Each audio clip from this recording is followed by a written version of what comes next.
According to the most recent data from the 2025 Capgemini World Wealth Report and Knight Frank's Wealth Report, approximately 43,000 to 45,000 Australians are millionaires when strictly excluding their primary residence. While broader reports, like the UBS Global Wealth Report, often state that 1.9 million Australians are millionaires, that figure includes the value of their family home.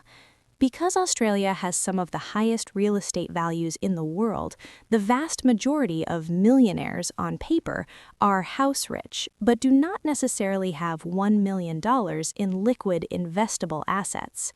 When you strip away the roof over their heads, the number drops significantly to those defined as high net worth individuals, HNWIs, people with US $1 million or more in investable assets, cash, shares in companies, and equity in investment properties, specifically excluding your primary residence. When we apply this filter, the 1.9 million on-paper millionaires shrink down to roughly 43,000 people.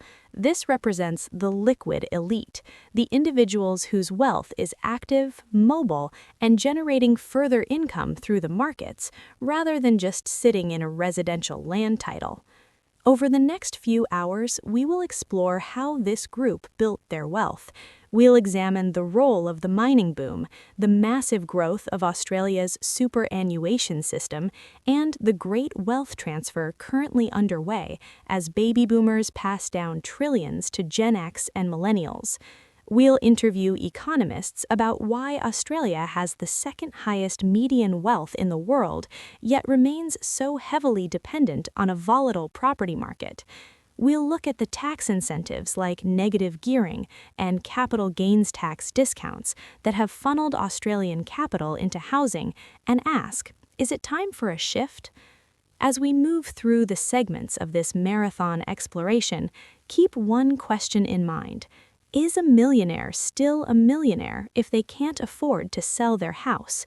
By the end of this script, we will have mapped out the entire landscape of Australian capital, from the boardrooms of Perth to the luxury auctions of Toorak, revealing exactly who holds the power in the Australian economy. Let's begin our 200-minute journey into the heart of Australian gold. For a deeper look at how Australian wealth is categorized and the rise of the everyday millionaire, this Global Wealth Report overview explains the shifting dynamics of high net worth individuals and the massive generational transfer of assets currently taking place.